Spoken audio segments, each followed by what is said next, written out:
Ouça agora mais um podcast do canal Preparação Crítica, dissertando e debatendo diversos assuntos dentro da área da preparação e do sobrevivencialismo para você. Apresentado por Matheus Carcará, Daniel De Luca e Fernando Zimmermann. Saudações você que nos segue aí.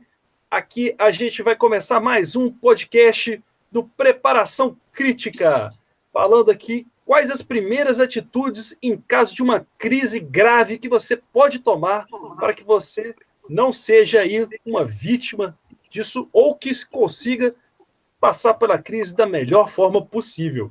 Eu já chego analisando aqui que ter suas preparações, planos, ensaios, estar preparado. Mas a coisa se desenrola com muito mais complexidade. Acho que depende de onde você se encontra e qual o seu nível de informação, talvez, para que você saiba reagir da forma adequada, para onde ir, a quem recorrer. Esse é um tema bem amplo e que eu gostaria de contar agora com a opinião dos meus parceiros nisso daí, o Ângelo, o Daniel e o Fernando. Boa noite aí para vocês. Senhores, quais as primeiras atitudes em caso de uma crise muito grave? Isso aí depende muito bem de qual é a situação grave. A gente influencia um tiroteio, se é um arrastão, se é um evento da natureza, uma catástrofe natural. E é um assunto muito bom. Isso aí vai dar muito pano para manga e isso a gente vai render bastante esse assunto aí. Bom, será que então, antes da opinião do pessoal, eu posso pintar aqui um cenário? O que vocês acham? Pode ser. Pode? Seria mais fácil fazer um RPG aqui, ó. Eu vou propor o cenário, aí vocês vão mostrar quais seriam suas reações. O que vocês acham? Opa, vamos embora. Uma boa. Né? Então tá, vamos supor, vocês estão no seu local de trabalho, cada um trabalha de uma forma, a uma certa distância de sua casa, que é a sede, eu imagino, das suas preparações, né? E de repente você vê que algumas pessoas estão falando que perderam as comunicações, você perdeu sua comunicação celular, internet, nada disso funciona. Você escuta ainda algumas pessoas falando que ouviram na rádio que estão havendo problemas, que as pessoas estão tomando as estradas, rumando para casa e que as autoridades não estão definindo muito bem o que está acontecendo. Há bloqueios em algumas vias principais, ninguém sabe ao certo o que está acontecendo. Quais são as primeiras atitudes? Quem vai puxar aí o bonde? Pô, eu vou puxar então, se os caras estão mudos do outro lado. Puxa lá, Fernandão. Então, dentro dessa situação, você tem vou ser muito abrangente, tá? Mesmo sendo exposta essa situação, talvez valeria até para outras situações. Acho que o primeiro ponto que eu penso em seguir, a diretriz que eu penso em manter, a primeira coisa é ter calma, né? Não adianta você se apavorar, acabou com apavorado, não faz nada direito. Ninguém apavorado faz nada direito. E não pode confundir desespero, tá, com reação rápida. Reação rápida e pensada é uma reação rápida. Desespero é um cara espavetado que vai fazer as coisas sem pensar nas consequências, tá? Sem pensar na efetividade do que vai estar fazendo. Então, o primeiro ponto seria manter a calma. Eu manteria a calma, tá? No caso, limparia a minha mente para começar o meu plano de ação. De segundo, eu tentaria me informar. Se está acontecendo alguma coisa, eu procuraria obter o máximo de informações possível sobre o que está acontecendo. Mesmo que seja escasso essas informações no quesito de exatamente o que está ocorrendo, mas eu tentar obter informações sobre a amplitude do que está acontecendo, tá? A gravidade, a amplitude e o que está acontecendo dentro dessa amplitude, o que está ocorrendo, violência, o que está rolando ali. E a partir disso eu começar a fazer o meu planejamento. Se no caso eu estou no meu trabalho, eu vou começar a planejar, né, fazer o meu planejamento de ação para sair dali e, eventualmente, vir de encontro, é claro, com a minha família. Tá? Vir de encontro com a minha família. Se a minha esposa também trabalha, ela está no trabalho, eu vou procurar tentar saber como ela está, certo? E dentro desse planejamento também, se a gente vai direto a um determinado ponto de encontro, se a gente vou fazer, se eu conseguir obter essa informação, farei isso. Se eu não conseguir, continuarei com o planejamento de ação para mim retornar até minha residência, onde, diga-se de passagem, claro, onde estará boa parte do meu equipamento, da minha preparação, para que eu possa pensar em alguma outra segunda reação. Então, um planejamento. Procurei descobrir, dentro dessa questão, como eu falei, amplitude, lugares que são transitáveis, lugares que estão intransitáveis, dependendo do tipo de catástrofe, se até mesmo é possível sair naquele exato momento, ou se é o ideal eu esperar um pouco antes de sair e tentar ir para a minha residência, ok? Ou se eu iria para um segundo lugar, isso vai depender da situação que está ocorrendo, tá? E depois colocar todo o planejamento que eu tive em ação. Essa seria a minha medida. Daí sim eu tomaria ação. Depois de ter um planejamento, teria ação. E como um último item dentro desse contexto, cautela. Tá?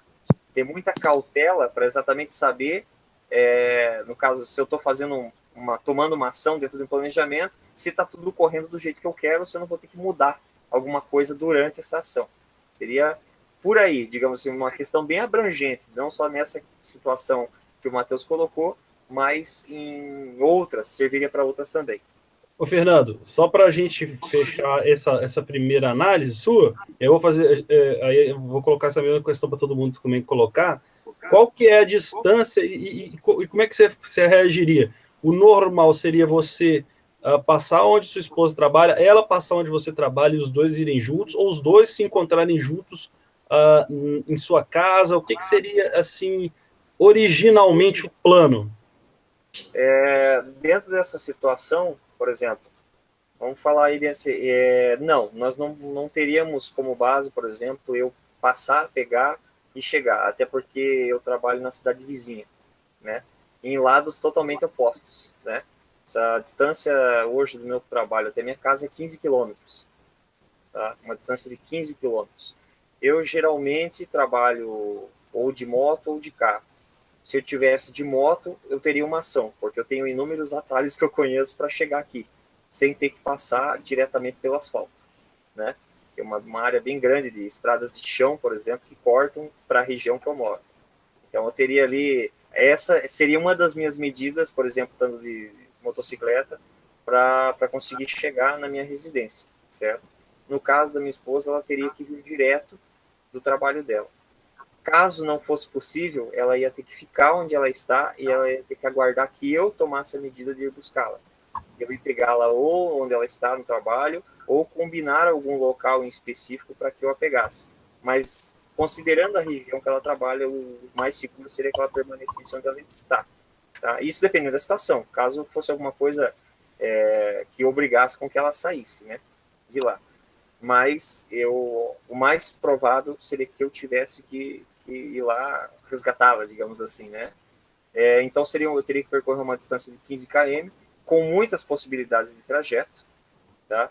Mesmo se fosse eventualmente de carro, eu teria que percorrer um trecho de carro e, na pior das gravidades, largar o carro em algum lugar e percorrer esse de a pé.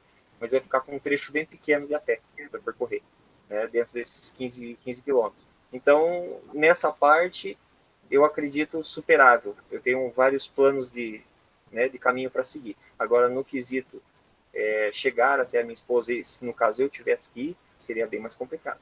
Aí eu teria que ter uma análise bem maior dos caminhos disponíveis, aí entraria informação, novamente, dos caminhos disponíveis que eu tenho para chegar até ela, até a região que ela trabalha. Ou, do contrário, conseguir descobrir os melhores caminhos e, eventualmente, se eu tenho meio de comunicação com ela, conseguir passar para ela qual será o melhor trajeto. Mas a grande probabilidade é que eu vou ter que buscar. Vamos ser real. Eu teria que resgatá-la. E vocês, pessoal? Bem, Fala, Dan. Pode falar. O meu panorama é um pouco diferente, né? Porque, assim, eu moro longe da minha família, do meu núcleo familiar principal, né? Meu núcleo eu considerei aí mãe, irmãos, pai, avós, etc. Exatamente a uns 140 quilômetros de distância. E da distância do meu trabalho para minha casa, onde eu resido atualmente, é algo em torno de, acho que 8 quilômetros a 9 quilômetros, oposto E acho que a primeira reação também teria bastante parecida com a do Fernando. Esses primeiros momentos, tentar capturar o máximo possível de informação, manter a calma, tentar identificar até onde eu sei que esse caos, né, esse colapso está acontecendo, se é algo municipal, regional, estadual, nacional, mundial, enfim.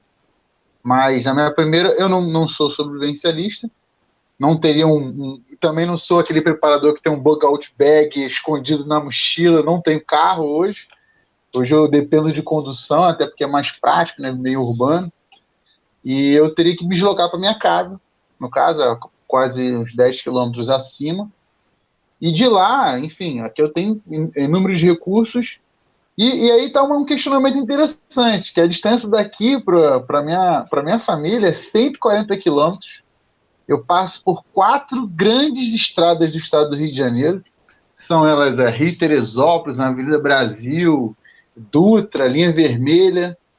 E eu sei que se for um colapso muito grande, ou seja, não há um colapso onde é centralizado na área que eu moro, pode ser a nível estadual, por exemplo, eu pensaria 2 vezes em descer e ir atrás da minha família, em um primeiro momento, assim, num estalo, né? Primeiro que eu não tenho condição. Teria que, se fosse realmente um colapso, né, regional, estadual, enfim, uma catástrofe, uma invasão ou alguma coisa assim, eu já saberia que esses estados estão completamente impossíveis de passar, porque é para onde todo mundo, todo carioca, todo fluminense, todo mundo foge, são para esses estados. Não tem outro veio, são aortas do estado do Rio de Janeiro.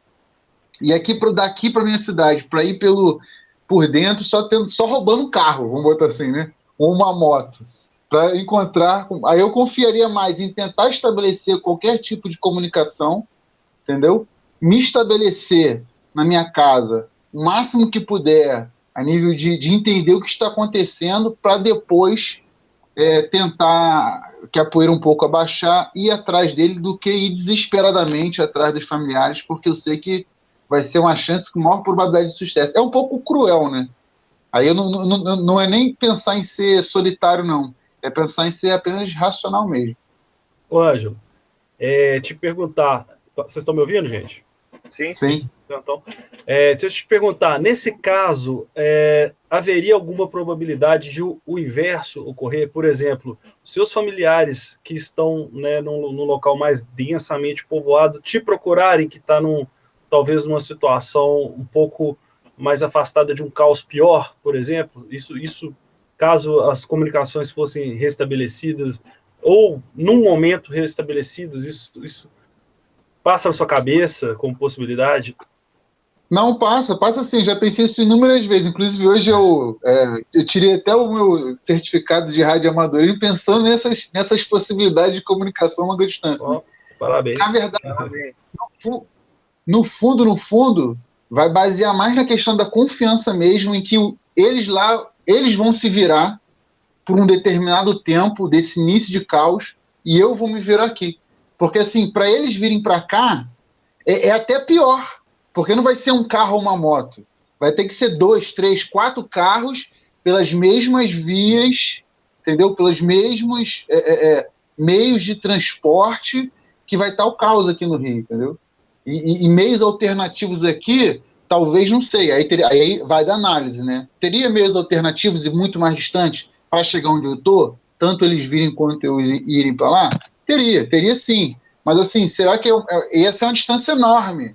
Algo que você faria normalmente em 2 horas, 3 horas.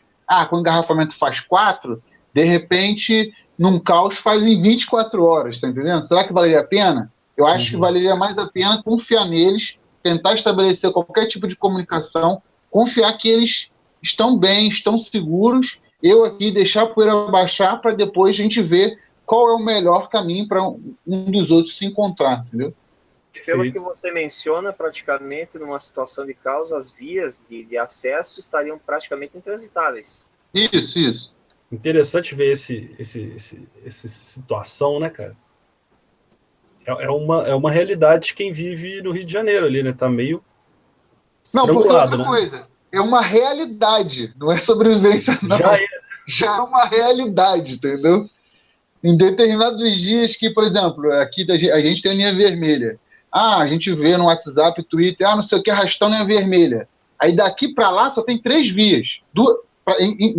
Descendo pega uma via, outra via, aí nessa segunda via você tem 2 opções. Se uma fecha, a outra barrota, acabou. Entendeu? Já é uma realidade, já é uma sobrevivência do Rio de Janeiro, já. E tu, Daniel? Não, exatamente isso. Passando essa parte de princípio, como o Fernando falou, que ninguém ouve um tiro e fica calmo. Ninguém ouve uma explosão e fica calmo. Você vai ter aquela ação de desespero ali no começo, mas rapidamente você tem que recobrar a sua consciência, a sua lucidez ali, ver o que está acontecendo, observar o que as pessoas estão falando e ver o que elas estão fazendo e tentar sair daquele ponto de perigo ali. Num caso de uma ação, vamos dizer assim, de um tiroteio local ali, de uma crise local. Agora, na parte de regional, tem que... Aqui no meu caso, que eu não trabalho fora, estou trabalhando atualmente em casa, dentro de casa.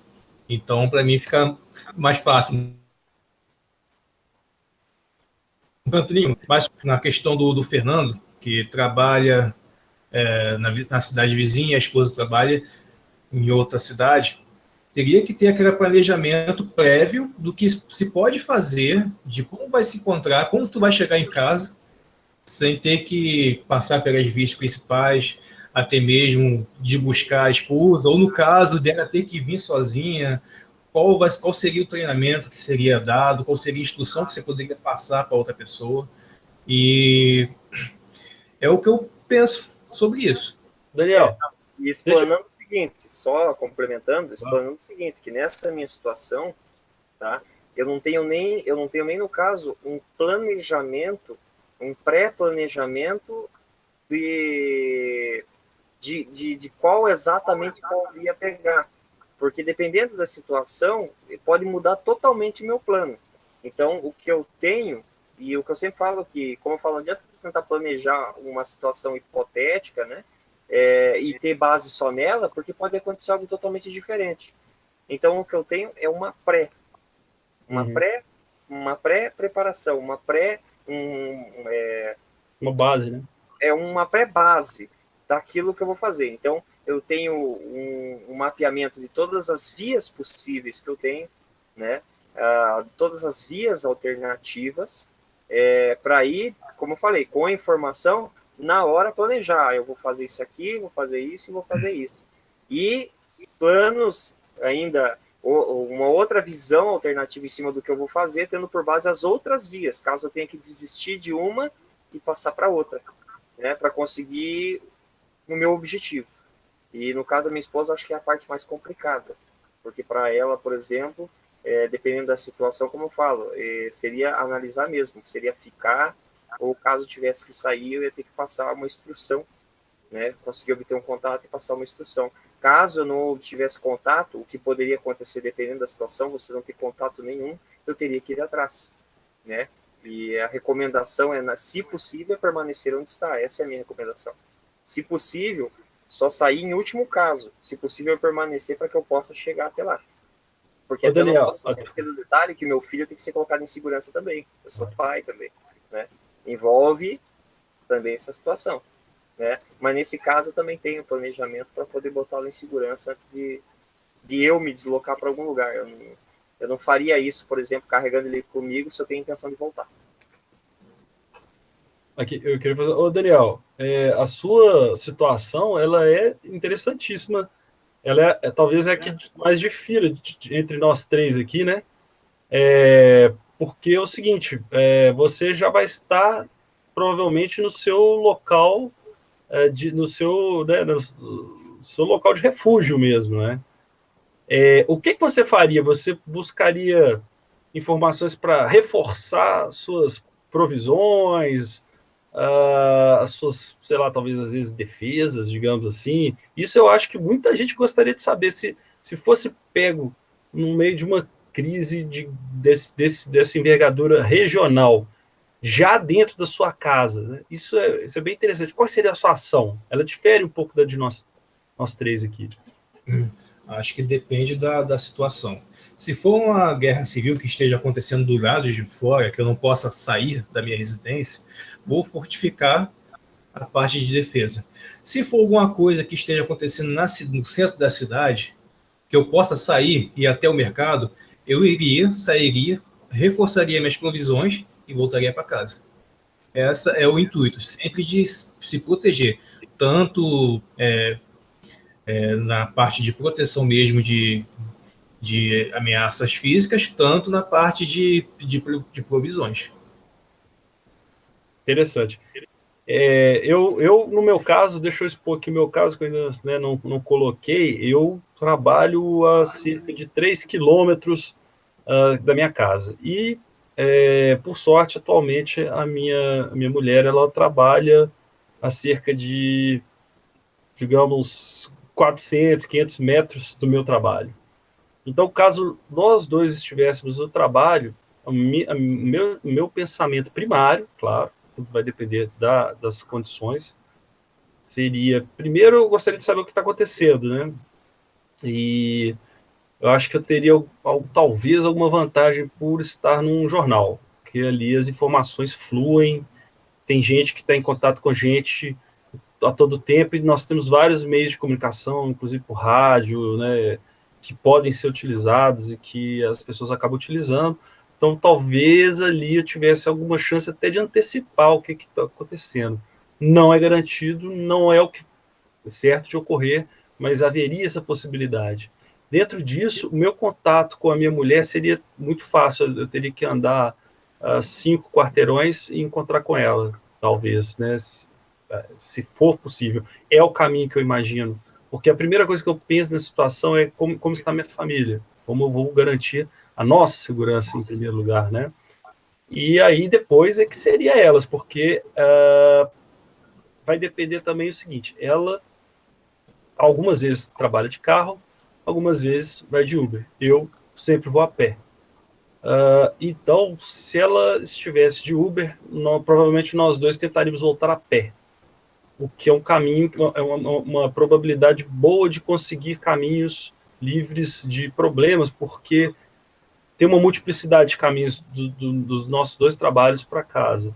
Caso ela tivesse de carro, eu tentaria levar o carro, porque é um recurso, né, que não se abandona, a não ser em última situação, como o Fernando mesmo falou, né, totalmente preso, não vou ficar perdendo tempo com o carro que está preso em engarrafamento, me tornando ali uma vítima estática de uma situação que eu desconheço, né, porque dentro desse cenário a gente desconhece o perigo, né.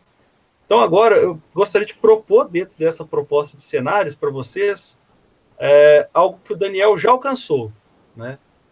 Tá, você chegou em casa. Vamos supor que você chegou em casa e chegou com a sua mulher, no caso meu e do Fernando, né? O Ângelo não seria uma realidade os seus familiares chegarem em tempo hábil, né? Demoraria bastante tempo, mesmo que desimpedidos, né? Mas no caso, chegamos em casa, né? Quais seriam, assim, mentalmente as primeiras coisas a se pensar, as primeiras providências a se tomar, né? Ainda sabendo, tomando-se por consideração que você não tem informações sobre o que está acontecendo, mas já vê que muitas estruturas estão comprometidas, a circulação das vias está cada vez pior, né? O que vocês acham que poderiam ser as primeiras medidas a se tomar já em casa? Eu acho que eu chegando em casa, a primeira coisa que eu faria era exemplo, né? O mal está chegando, alguma coisa está piorando. A sensação... A pouca informação que eu tenho é que a sensação é que as coisas estão piorando. Estão piorando, as lojas estão fechando, alguma coisa, olha, aí criou aquele caos de informação também, que tem essa coisa, né? E chegando em casa, uma das primeiras coisas que eu ia fazer era me organizar a nível de mochila mesmo, né? De botar provisão dentro da mochila, daquilo que eu vou precisar, pelo menos realmente, que é aquele prazo de 72 horas, né?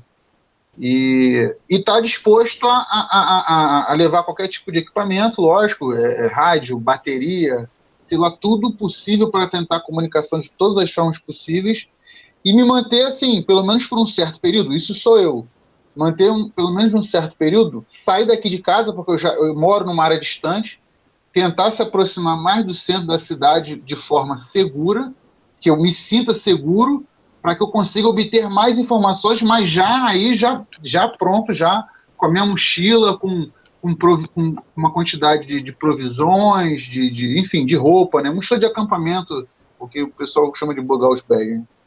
E para estar alerta, o que vai acontecer? Não sei, pode ser uma invasão, pode ser um mal súbito de doença, pode ser a polícia, igual aconteceu em Espírito Santo, que a polícia parou de funcionar, está em greve. Aí, se for o caso da polícia, eu volto para minha casa. Entendeu? Eu voltaria para minha casa, que é um porto seguro.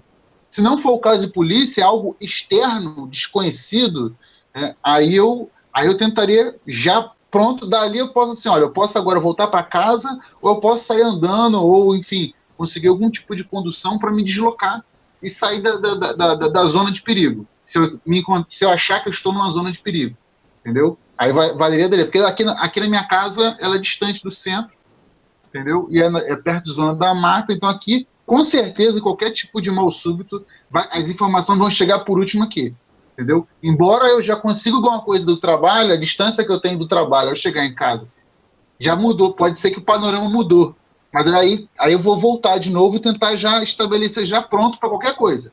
Daqui eu estou pronto, até para reencontrar minha família se eu achar que tiver essa oportunidade, entendeu? É isso aí. Passando esse período de você se deslocar do ponto A para o ponto B, que é a sua casa, você tem que ali estabelecer as regras do que será feito. Seja com a sua esposa, seja com os seus filhos, com o marido, seja... No momento, vamos fazer isso, e vamos buscar a informação do que realmente está acontecendo, o que isso pode nos afetar. Definindo esses parâmetros, aí se age os resultados do que você encontrou. O que isso pode me afetar? O que essa situação pode me afetar? Eu vou ter que buscar mais provisões? Eu vou ter que fortificar mais a minha casa? Vou ter que procurar apoio de alguém? Tá certo. Fernando, como é que você diria?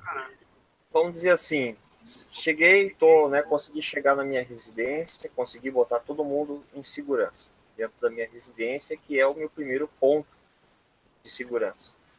Aí, as ações que eu tomaria, né? Eu estou dizendo sempre assim, num contexto um pouco mais geral, justamente pelo fato de, como foi exposto, a gente ainda não sabe bem o que está acontecendo, né? O que estaria acontecendo. Estando na minha residência, o que eu faria é uma análise de perímetro, né? Ou seja, como está em volta, né? Como está o perímetro em volta da minha residência, o que está acontecendo, o que está rolando, o que aconteceu, em que situação está, né? Depois dessa análise de perímetro, aí eu ia fazer a análise de provisões, ou seja, tendo por vista do que eu estou vendo, que está acontecendo no meu perímetro, eu tenho provisões o suficiente para me manter ali, né? Se eu preciso de alguma coisa, não preciso, e se eu precisar, se eu posso suprir aquilo que eu não tenho com alguma outra coisa, medidas que eu tenho que tomar talvez para segurança, enfim, tentar preparar o ambiente para mim permanecer, tá? Sempre, como eu falei, trabalhando com base em informações, sempre estando com base em obter mais informações. E depois de fazer essa análise de provisões, ou seja, o que eu tenho, o que eu vou precisar, no caso, preparar tudo para entrar nessa ação de ficar, né? Ou mesmo na ação de sair, tá? Ou mesmo na ação de sair. Aí é a hora que eu vou definir, a partir dessas duas análises, se é melhor eu ficar ou se é melhor eu me evadir. Aí eu vou pôr na balança se é melhor eu ficar, se é melhor eu me evadir e ir para um segundo ponto que eu tenho como seguro, né? Se é possível, se caso seja mais seguro eu sair, se é possível eu fazer esse translado, esse trajeto, tá? Se é melhor eu esperar e aguardar, aí eu vou através do que eu tenho, através das informações, através do que está acontecendo em volta, que eu vou começar a fazer, eu diria assim, o meu segundo planejamento, que fazer aquele plano se eu vou ficar, se eu vou sair, se eu ficar, como eu vou fazer, o que eu tenho que reforçar na segurança, se eu for sair, se é possível sair, se é possível levar todo mundo em segurança, colocar na balança e analisar o que é mais vantagem. né? Ou o que é menos arriscado, para daí, então, eu tomar uma iniciativa. Certo. Bom, no meu caso, eu creio que, estando todo mundo aqui em casa, a primeira coisa que eu ia fazer é, vamos ter uma noção da situação também. Por menos informações que a gente tenha, é a hora de a gente estabelecer um plano de ação entre nós, né? Então, vamos distribuir algumas tarefas. Olha, faz uma listagem aí de como é que estão as nossas provisões de momento. Enquanto isso, eu vou fazer aquilo que o Fernando falou, vou subir até ali no meu segundo andar, que é uma área livre, e vou procurar ver como é que está em volta, se a coisa já chegou à minha residência, se ela já ameaça a nossa posição, se alguma coisa é visível, alguma pista do que está acontecendo, ou pelo menos do que o que aconteceu provocou, né, está aqui próximo, né? Aí, tendo estabelecido essas metas, né, eu imagino que seria a hora de perguntar, vale a pena ficar, né, como o Fernando disse, ou é a hora de fazer o bug out, né, de proceder à evasão. Esse é um caso que, na minha realidade, eu acho que, assim, se eu conseguir chegar em casa, eu ia tentar ainda conseguir reforçar meu provisionamento. Até porque eu acho que a gente, como sobrevivencialista, ainda tem uma atitude mais firme, mais realista nesse momento, e as pessoas levam um tempo até falar assim, nossa, eu tenho que fazer provisão. Elas não têm esse método, sabe? Essa coisa na agenda delas, né? Elas, gozado, aconteceu um problema, não vai acontecer comigo, não vai chegar até mim. Ou se chegou, ela fica meio desorientada. Nessas horas, o comerciante dificilmente vai falar, vou fechar minhas portas porque vai ter saque, ou porque o dinheiro não vai valer, pode não valer nada no caso de um isolamento muito grande, não, uma coisa que perdure, né? Eu acho que daria ainda para você ir lá, fazer um reforço das minhas provisões.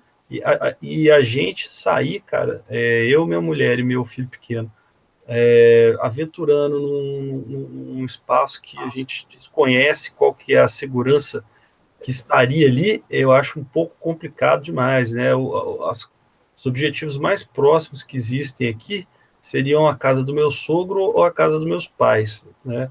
Ambos eu acho que em lugares de difícil travessia, difícil defesa, e fora isso, eu não vislumbro no curto espaço um lugar onde eu possa me esconder. Eu não tenho um hideout, assim, eu não tenho um refúgio externo, né? Então, a coisa seria reforçar bem a minha situação, garantir um certo nível de conforto e de subsistência dentro da realidade da minha casa. Aí eu queria propor agora para vocês, né, exposto aqui já minha última situação, até para a gente já ir fechando aqui, né, o podcast, que tá legal, porque tá todo mundo participando bem, né, e cada um tem uma realidade, né, diferente. Estou achando bem produtiva essa conversa, né? Então, assim, para fechar, qual que é o seu maior medo? Quais são os seus maiores medos frente a uma situação dessa? Porque eu gostaria até de frisar que no nosso meio, né, é um meio de pessoas que querem se preparar para não deixar sua sorte na mão dos outros, do Estado, né, e de pessoas que a gente não controla, né? A gente quer ter um mínimo de controle na situação de conforto e sobrevivência da nossa família, né? A gente conhece pessoas que estão loucas para acontecer isso, né? Parece que acorda pedindo para o Armagedon acontecer, né? E se frustra ao final, né? Se frustra ao final do dia quando vê que não aconteceu. Pois é. Não é verdade? Queria que vocês me falassem quais são os seus maiores medos, né? O meu seria não encontrar com a minha família, não ficar alguém perdido no caminho. Esse é o tipo de teoricamente, entre aspas, preparador, porque para mim o cara que torce para a cagada acontecer não é um preparador. Porque você já se prepara torcendo para que não aconteça. É verdade. E é o tipo, teoricamente, entre aspas, de preparador que eu nunca confiaria na vida. Até dentro dessas situações, antes de até responder essa questão que o Matheus colocou, uma das coisas que a gente está falando aqui, a gente expôs uma situação e está falando dentro daquela situação. Mas dependendo do que ocorre, você teria que, às vezes, usar as mesmas diretrizes, mas tomar medidas diferentes. Por exemplo, sei lá, vamos fazer só para diferenciar um pouco. Por exemplo, você está na tua casa, tá? Que é aquela situação que tu vai vestir, como diz o Márcio Batata, né, do Guia de Márcio Batata. Que tu vai vestir a calça marrom, né? Tu vai vestir a calça marrom. Digamos que tu tá em casa com a tua família. De repente você tem aquele apagão. Apaga tudo, no geral. Apaga. Cai a eletricidade e tudo. E segundos depois tu começa a ouvir explosões, ouvir gritos e etc. Fala se tu não vai fazer um barro na calça, né? Falando diretamente assim, aberto, né? O cara vai ter que ter um controle emocional gigantesco para lidar com essa situação. É um exemplo. Tá? Eu acho que é até pior do que, às vezes, algumas situações que você vai ter que planejar, que você talvez esteja mais à vontade para definir o que fazer. Mas, respondendo, é só para ilustrar que, dependendo da questão, né, a gente vai ter que pensar em medidas um pouco diferentes. Respondendo essa questão, o que seria meu maior medo? Na verdade, o meu maior medo não é quanto à minha pessoa.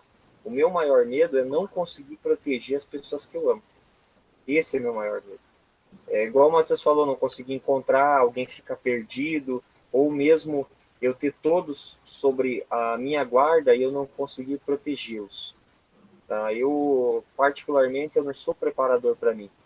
Eu sou preparador para as pessoas que são minha responsabilidade, que eu tenho como minha responsabilidade. Para isso que eu sou preparador. Então, o meu medo é que a minha preparação não seja suficientemente eficiente para garantir a segurança deles. Esse é meu maior medo. Exatamente, eu vou fechar aí com vocês nesse ponto, respondendo a pergunta aí do Matheus. Acho que a gente não é preparador para nós mesmos. Se a gente se torna preparador, é porque a gente quer proteger as pessoas que a gente ama. E se você chega numa situação dessa e não consegue encontrar a pessoa que você ama ali junto com você, seja esposa, filho, marido, o que for, e esteja perdido do lado de fora, você fica maluco, cara, numa situação dessa. Aqui é uma região que tem bastante casa de veraneio, então abrigo que não falta, além do mato, né? E como a minha natureza é mais mateira, então isso aí não seria um grande problema. Meus equipamentos são todos voltados para isso. A alimentação também, por mais que minha casa, né? Como eu vivo sozinho, não faço estocagem, porque eu não sou preparador. Mas aqui tem plantação de faixa, assim, vizinho aqui tem plantação de aipim, por exemplo. Entendeu? No momento eu posso ir ali e catar alguma coisa. Tem gente que deixa a plantação aqui e em casa de veraneio e sai, deixa abandonado. Agora, realmente, a questão deslocamento, não vou dizer nem que não consegui encontrar minha família, mas se quer chegar até ela, essa é a minha maior preocupação, o lance da distância mesmo. É chegar lá e ter aquele momento assim. Por exemplo, pode ser que provavelmente uma área urbana, num ambiente de crise, vai estar bem pior do que uma área rural, em tese, né? E aí você chega lá e você vê aquele caos e fala assim, cara, onde é que minha família está? Sequer eu vou saber onde procurar, se eles se deslocaram para fugir também da zona de perigo. Né?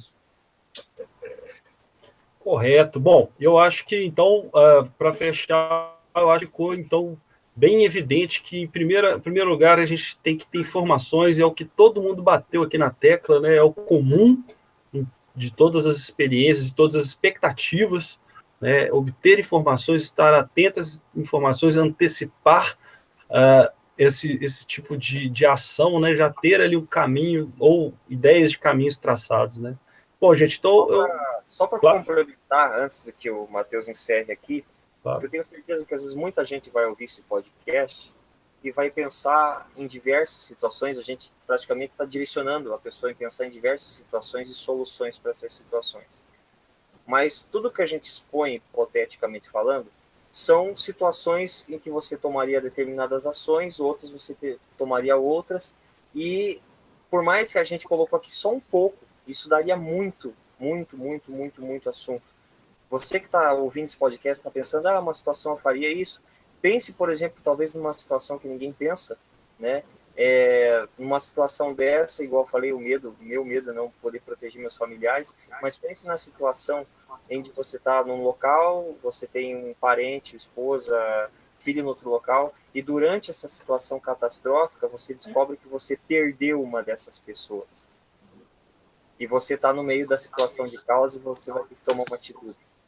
Pense, você descobriu que você acabou perdendo uma dessas pessoas, que você veio a perder uma delas. E não perder de ver, eu digo perder de falecimento. Sim. E você descobre que você perdeu. A tua cabeça vai virar um turbilhão. Então, e as suas necessidades não vão cessar por conta disso, né? Exatamente. Isso não vai te garantir nada, ao contrário, vai piorar o teu estado e talvez até as tuas ações. Então, para aquelas pessoas que torcem para que aconteça alguma coisa de ruim, talvez não tenham pensado nisso, ou se pensem, né, que pensem nisso e achem que isso seria normal e que conseguiria superar, é melhor você procurar um psicólogo, né, porque você estará com algum problema. Se você acha que você tem sangue frio para superar uma situação dessa, sem ser abalado, tá? Ou você está enganado, ou você tem, de fato, algum problema. Desculpa a minha, né? Isso para aquelas pessoas que parecem que torcem para que aconteça alguma desgraça. Porque elas torcem, só que parecem não ter noção de que a mesma desgraça vai afetar os seus familiares, os seus entes queridos, os seus amigos, e possivelmente, dependendo do teor disso, muitos deles vão perder a vida. Só queria deixar isso exposto, muito obrigado. Vou passar aí para o Matheus. Alguém quer mais dar alguma palavra mais? Não? Bom, então, até mediante isso aí que o Fernando falou, vamos deixar aberto se alguém gostaria de propor um cenário também, né? Traz aí para a gente nos comentários, manda para a gente uma mensagem que a gente terá o maior prazer em trabalhar outros cenários. Eu acho que a gente buscou uma coisa bem média, bem menos específica, né? Uma questão assim, sem informações, não se sabe o que é, só se sabe, né, que você vai ter que ir para casa, vamos supor, né? Mas se você tem um outro cenário que quer trazer, traga aí os cenários que a gente pode trabalhar numa outra oportunidade, né? E soluções também, se tiverem boas soluções aí, e né, para a gente rechear esse imaginário e nem que seja treinar mentalmente esse tipo de preparação e de medida de evacuação. Bom, queria agradecer a todos os amigos aí que participaram mais uma vez aí do podcast, convidar vocês para o próximo, na próxima semana. Até mais então, muito obrigado e a gente se vê na próxima. Esse foi mais um podcast do canal Preparação Crítica. Se você gostou, não deixe de acompanhar os nossos outros trabalhos no YouTube. Basta fazer uma busca simples pelo canal Missão Carcará, pelo canal Sobrevivencialismo Alfa e pelo canal Sobrevivente Urbano. Você vai encontrar muitos conteúdos feitos de forma prática e objetiva para trazer mais conhecimento e informação para você.